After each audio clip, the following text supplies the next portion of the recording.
How's it going, Yankee fans? Welcome back to Fireside Yankees with your boys, Alex and Ryan. If you're new to the channel, make sure to like and subscribe. Daily content coming out every single day. We got opening day tomorrow at 1 o'clock against the San Francisco Giants. We are looking forward to it. Things are getting very exciting for this Yankee team, but they're still making some roster decisions, right? We heard yesterday, according to Marley Rivera of ESPN, that they were bringing Rafael Ortega and Estevan Florial to New York to then determine exactly, what was going to happen there with that depth outfield spot. They had one spot and they were trying to pick between the two. And then we hear after that Rafael Ortega said, you know what, screw that. I don't want to go through this. I'm going to opt out of my contract with the Yankees and go to free agency and see if I can find a better opportunity elsewhere. So now we're kind of sitting here like, why on earth did they pick Estevan Florial over Rafael Ortega, who has over 300 career MLB games, a lot more of a proven commodity, 31 years old. He's a little bit older, but you look at Florial, he's out of minor league options. They had no choice but to roster him unless they were going to just DFA and let him go. So now we're asking ourselves, what was the point of that? Is it a good decision to keep Florial? Why did they keep him? And is there any potential left there to untap? Because right now, we've seen Florial, what he's done during spring training. We've seen what he's done over smaller sample size at the major league level, and nothing has been very inspiring. I mean, he's a good base runner, he's a good defender, but offensively, he's a bit of a liability. So now we're trying to work around that, figure out why on earth they would pick him, and allow Rafael Ortega to walk, essentially. So Ryan, before we dive into it, how do you today, my friend?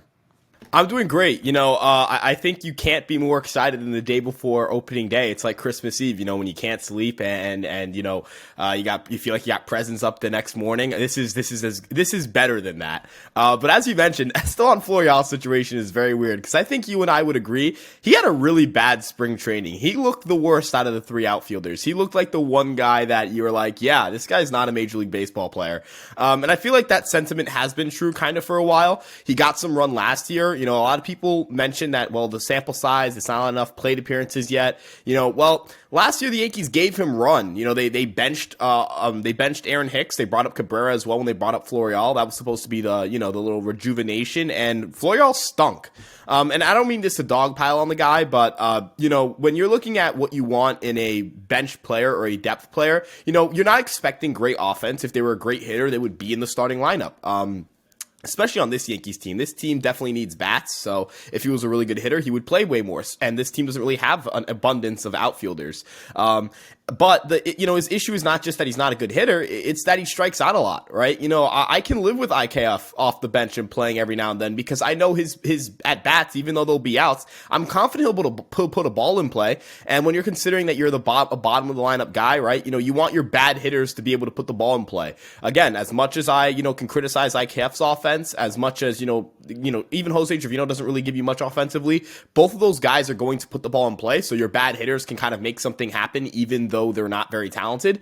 Estevan Florial really can't do that for you, but there are two things that, you kind of ensure here. Number one, had the Yankees kept Willie Calhoun, he would have been DFA fodder for Harrison Bader. I imagine that's what Florial is at this point. And I would rather have kept Calhoun in the organization than Florial because I feel like the guy who you kind of gravitate to after you DFA Florial is your outfielder to just kind of start shuttling up and down. For me, at least, it's Elijah Dunham. So, they're both of similar age. I think you can agree with me here. You kind of feel more confident in Dunham to be a major league player. But I will say this, Florial is really fast. Florial can play good corner outfield defense. His defense at center field has been a little shaky, but, he can play it. And he hits the ball hard. If he runs into just one, and I mean just one really well struck batted ball, he'll probably make up for his about 15 to 20 day tenure up at the major league level. I hope he excels. I hope he exceeds my expectations. I hope it was just a really bad spring training and that's all it was. I'm not going to sit here and root against the guy because, I want to be wrong about this. I want to sit here and say, in June, man, I'm really stupid for not thinking Estevan Florial was a major league player because the tools are there, right? That there's freakish athleticism. We've seen him hit balls in spring training north of 112 miles per hour. That's 70 grade raw power. Right? That's not like, oh, he hit a ball pretty hard. That's cool. That's 70 grade raw power right there. He has a great arm. And he even, when he sees a pitch out of the zone, he doesn't expand nearly as much as you would imagine a young hitter would. He just doesn't make contact. So, I don't want to sit here and say that he's like, the worst baseball player ever or anything like that. But, he's going to have a lot to prove in a very small sample size because it's not there for him right now. Yeah, I mean, look, Estevan Florial, former number one prospect, the chase rates, the strikeout rates elevated. He doesn't make great contact a lot. It's a lot of inconsistent contact. Great base runner, decent defender with good range, decent arm. He's got a lot of the variables you do want in a great player, and it's just he hasn't been able to put it together offensively. So I see this as more so like, as you said, eventually he probably will be DFA'd or let go if they can't trade him. When Harrison Bader returns, he'll take over that spot. But then you have like the Willie Calhouns of the world, who was optioned back to AAA, who isn't really a good defender, but it's got a really nice bat. He's a lefty, can really expand upon that in Yankee Stadium. What do you think the role that Willie Calhoun ends up playing on this team? Because right now, obviously in AAA, he's not going to be doing much for the team unless their injuries arise. But he can play right field, left field at a okay level. He's not going to do anything crazy for you. But that bat this spring was tremendous. He was getting on base. He was hitting for contact, hitting for power. He was doing it all for the team. And ultimately, you have to keep guys like that around. I think that, he had to clear waivers, I believe, being optioned down. So you kind of have a player that could situate things and elevate their game if called upon. Injuries have taken its toll in the past. But, what do you think Willie Calhoun's role is moving forward? Yeah, Willie Calhoun, I think, is just kind of a depth bat at this point. If someone goes down, the Yankees need offense. Perhaps, he's destroying AAA and he's someone who can get called up. His biggest knock is the defense. He's just a really poor defender, and that's an issue. You can't really roster that as your full-time fourth outfielder because not only do you know he cannot play center field, and trust me, you do not want to see Willie Calhoun try to play center field, but you also probably can't put him in left field, which is an issue here. You have to look at him kind of how you look at a Stanton or a Matt Carpenter defensively, which is right field and DH. And, Matt Carpenter's no longer on the roster. He had an excellent year last year for the New York Yankees. And Giancarlo Stanton obviously already occupies that right field DH thing. But, you really you don't want to add another one to your roster on opening day. I don't think you want to necessarily do that. But with that being said, if he excels, if the bat's really good in AAA and someone goes down, I definitely see him as someone they're going to call up. I think they like him. Personally, the guy I would have really wanted to have as my fourth outfielder would have been Rafael Ortega. I think it's doubly stupid to have rostered Estevan Florial or Rafael Ortega. I oftentimes say you can defer to the organization to make some pretty, reasonable decisions. They have a lot of data available to them. And that is still pretty true. They do have a lot of data available to them, but I still think it's a really dumb decision to keep Florial over Ortega. Even if he was just going to be DFA fodder, I'd rather have my 15 days of a quality fourth outfielder over a not quality fourth outfielder. I don't really understand how they reached the conclusion of keeping Florial over Ortega. Yeah, you would have lost Florial maybe to some team claiming him, but that's not even a guarantee. I don't know if a team would have claimed Estevan Florial to have to play him on their major league roster. And you could have kept him in AAA just off of your 40-man. End of the day, I think Willie Calhoun is going to end up playing some role on this team. His projections are pretty good. He was a pretty highly talented prospect. He just can't field. Maybe the Yankees think they can correct that in right field, or maybe the bat is just good enough that they won't care. But you can't put a premium, on a left-handed bench bat. The Yankees have rostered those before, and they've had some pan out, most notably Matt Carpenter, and they've had others not pan out, like Jay Bruce. But I think Calhoun has he's younger than most of them. He has enough upside that I could believe something's there. I just think it's the right decision to at least have given him some time in AAA and not just make him DFA fodder. Yeah, I think that's totally fair. Right now, obviously, we kind of have another situation unfolding when it comes to Oswaldo Cabrera and Aaron Hicks and who's going to start there. Tomorrow we're going to find out, obviously, the opening day tomorrow. But it's kind of a difficult situation to figure out who starts. Aaron Hicks has performed well this spring, so has Oswaldo Cabrera.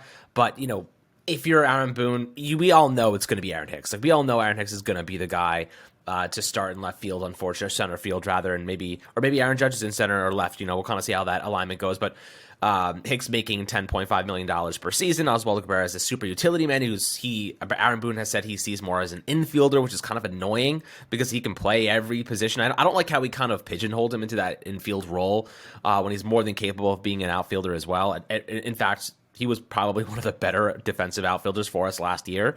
So the way he's been hitting this spring, how do you keep his bat out of the lineup? I think that's the question we have to be asking ourselves. How do you think they get Oswaldo Cabrera mixed in? I think they're going to be rotating heavily. Even if he doesn't start on opening day, I think they're going to be making a lot of changes all the time, especially because injuries are very prevalent in baseball. So how do you think they kind of make sure that Oswaldo Cabrera gets a substantial amount of playing time and ultimately, they expand on his value and make sure they capitalize on it? Yeah, so Oswaldo Cabrera is, in my opinion, even when Harrison Bader comes back, the second best outfield bat they have on the team. I'm not counting Giancarlo Stanton. I'm considering him a DH. I know he's going to play some outfield. I guess I'll say third, because Stanton is technically an outfield option.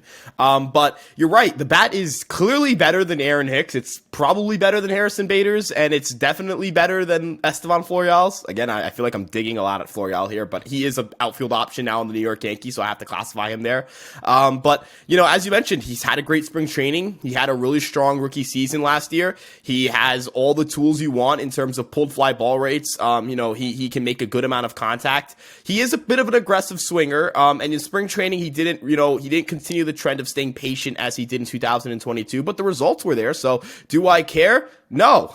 As long as, he's going out there and he's feeling confident at the plate and he's making the swing decisions that give him the best results, that's all I'm going to care about. Not everyone's going to be, perfectly high in zone swing rate and never swings outside the strike zone. That's a very rare kind of hitter. If everyone was like that, everyone would hit in Major League Baseball. But Oswaldo Cabrera, quite frankly, as you mentioned, he's deserved that left field job. The Yankees are not playing Aaron Judge in left field on opening day. It'll most likely be center field, and you'll see Stanton in right field. And if the Yankees want their best chance to beat Logan Webb, the Giants ace, and he's a very good pitcher, it is not with Aaron Hicks in left field. It is with Oswaldo Cabrera in left field. Yes, Hicks is the better defender. That is very true. But the speed gap between the two has kind of closed as Hicks has gotten a little bit older. Not saying Hicks is slow or anything, but Cabrera's not a burner, and Hicks isn't a burner either. They're just better than average runners. At end of the day, Cabrera I can trust to hit me a home run, and he's got that spark. He has energy. I think that's something that not enough people talk about. Anthony Volpe, part of why he won that job was the intangibles. He got such a strong, just absolutely incredible support from the coaches. Part of that is his intangibles. That's there for Oswaldo Cabrera as well. This team needs a youth infusion. This team needs to just be okay with making changes. And they've started to show that. They've gone with just calling up Anthony Volpe. When have you seen the Yankees call up a guy in Oswald Peraza, a prospect who's major league ready, and then let another guy who is less developed than them supersede them or supplant them in their own job, right? You haven't seen this before. Anthony Volpe is the first player since when for the Yankees to debut on opening day. It's not Jeter, because Jeter debuted in 1995 and then got an opening day start in 1996. I guess, you're going to count guys like Hideki Matsui and Masahiro Tanaka, but those don't really count, right? Those are professional baseball players. The MPB is a professional baseball league, and it's close to the major league level in terms of talent, and they just signed with their major league team for the first time. That's their debut. So, the Yankees have rarely trusted guys as young as Anthony Volpe, as inexperienced as Anthony Volpe to start. And part of that is his intangibles. I think that same thing should apply to Oswaldo Cabrera here. He's a great clubhouse guy. How many great stories do you hear from guys, whether it's from Nick Swisher, from Michael Kay, or just hearing interviews with Oswaldo Cabrera himself? This is an excellent young man, but more importantly, an excellent baseball player. So I agree with you 100% here. At least early on, with no Harrison Bader, he should be in the outfield routinely. The infield, you have a logjam. There's not going to be enough time to get him in there. I imagine that, if you've noticed, the playing time for Cabrera has been a lot more in the outfield as spring training has kind of come to a close. Perhaps that initial comment from Boone earlier in spring training was a comment made prior. It was a comment made prior to the Bader injury. Maybe that shifts now that Cabrera, could play more outfield with Bader out, or at least I hope that's what they do, because I 100% agree with you. This guy's too good of an outfielder and one of their better outfielders. He can't be on the bench, or he can't be forced to just play in the infield early on without Bader there. Absolutely. But guys, I'd love to hear perspectives below on this outfield construction and lining and situation kind of unfolding here. If you think that they should have kept Rafael Ortega and promoted him to the 26-man roster and just DFA'd Estevan Florial, who, clearly they still want a little bit more time with, based on the fact that they've invested a lot of minor league, resources and support into him. So I feel like they just don't want to give up on him just yet. He's still young. He's still got a ton of potential. Maybe they see things they can improve on, but maybe he just needs more reps at the big league level. Who knows? This is definitely a situation that is unfolding, and we'll keep a close eye on it for you guys as always. But as I said earlier in the episode, make sure to like and subscribe as always for daily Yankee content. We got opening day tomorrow. We're hyped. We know you are. So, we're going to be doing this all season long. So make sure to follow along. We'll be doing some fun stuff to get you guys engaged with the channel as well. So we appreciate all the love and support as always. We'll catch you guys on the next Fireside Yankees episode.